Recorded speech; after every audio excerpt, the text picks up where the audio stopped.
विक्रमादित्य की वीरता और बुद्धिमत्ता से कालदुर्ग का श्राप समाप्त हो गया था और वहां एक सुंदर नगर बसाया गया। लेकिन कुछ महीनों बाद अजीब घटनाएं फिर से होने लगी।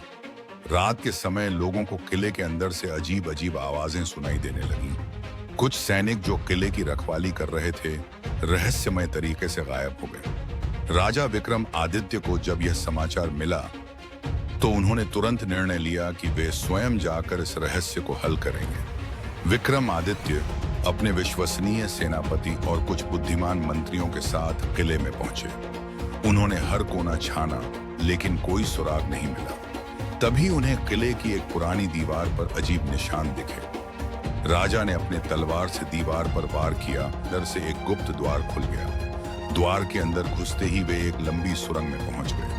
सुरंग के अंदर अंधेरा था, लेकिन मशालों की रोशनी में उन्होंने देखा कि वहां बहुत सी प्राचीन मूर्तियां और शिलालेख बने थे। सुरंग के अंत में एक विशाल कक्ष था, जहां एक रहस्यमयी काले वस्त्रों में लिपटा व्यक्ति बैठा था।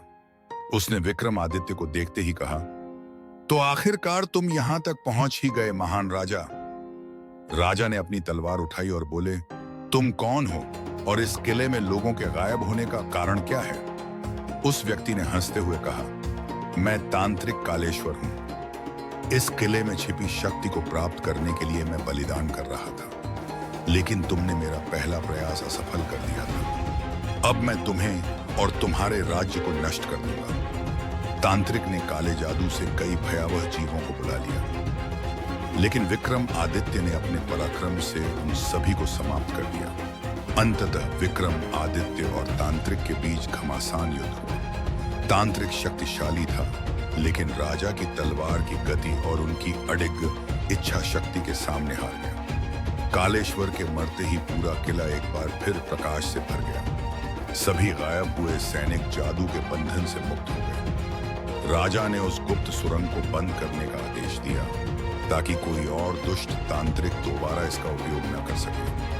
अब कालदुर्ग पूरी तरह सुरक्षित हो चुका था। विक्रमादित्य की बुद्धिमत्ता और पराक्रम ने एक बार फिर यह सिद्ध कर दिया कि सत्य और धर्म के सामने कोई भी अंधकार टिक नहीं सकता। इस विजय के बाद विक्रम आदित्य का नाम इतिहास में स्वर्ण अक्षरों में लिखा गया। लोग उनकी वीरता की कहानियां गाने लगे और उनका साम्राज्य समृद्धि की ओर बढ़ता रहा।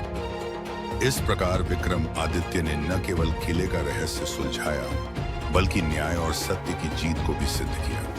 तो कैसी लगी स्टोरी कमेंट में बताइएगा। अगर वीडियो अच्छी लगी हो तो एक लाइक और चैनल को सब्सक्राइब कर दीजिएगा। तो चलिए बाय बाय, मिलते हैं किसी और तड़कती भड़कती स्टोरी के साथ। तब तक के लिए बाय बाय दोस्तों।